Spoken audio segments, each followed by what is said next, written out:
আপনি বাংলার মানুষের জন্য একটা প্রতারণার মুখ হয়ে দাঁড়িয়েছে।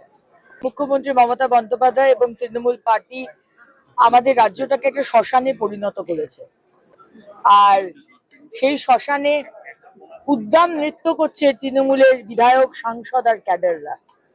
তাই মানুষের মৃত্যু হয়েছে, আরো হবে যদি এই সরকার না যায়, যদি এই সরকারকে না বরখাস্ত করা যায়। তৃণমূল এবং তৃণমূলের নেতৃত্বের হাওয়ায় ডায়লগ মারা এটাই স্বভাব। 15 বছর ধরে আমরা এটাই দেখে আসছি।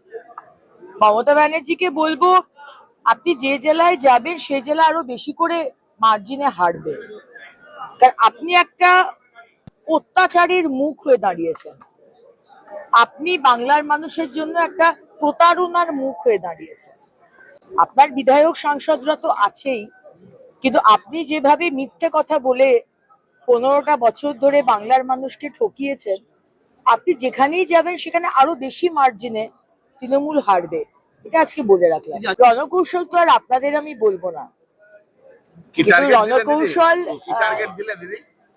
টার্গেটের নয়, টার্গেট হচ্ছে জেতা, সরকার বানানো। সরকার তো হবেই, কিন্তু এই বাংলাকে বাঁচানো।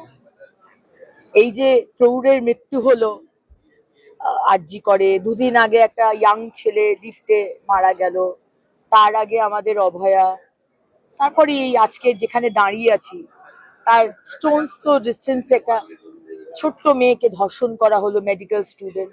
প্রতিদিন হয়ে যাচ্ছে। এই সরকারকে যদি না তাড়ান, এই দলটাকে যদি না তাড়ান, পশ্চিমবঙ্গ শেষ হয়ে যাবে। আর এটা বাংলার মানুষ বুঝেছে, তাই তারা পরিবর্তন চাইছে। পশ্চিম বর্ধমানে কি হবে রেজাল্ট 9টায় 9? আমি তো সেফোলজিস্ট নই, সুতরাং আমি তো বলতে পারবো না, কিন্তু প্রত্যেকটা কার্যকর্তা তারা একজুট হয়ে ক্যান্ডিডেটের পাশে, আমরা ফ্যামিলি, আমরা বলি আমরা একটি পরিবার, আমরা একজুট হয়ে পরিবারের মতো লড়বো। এবং এবারের অ্যাডভান্টেজ হচ্ছে বাংলার মানুষ আমাদের পাশে আছে, সুতরাং আমরা লড়বো, আমাদের 100% দেবো, এবং আমাদের দৃঢ় বিশ্বাস বাংলার মানুষ আশীর্বাদ করবে।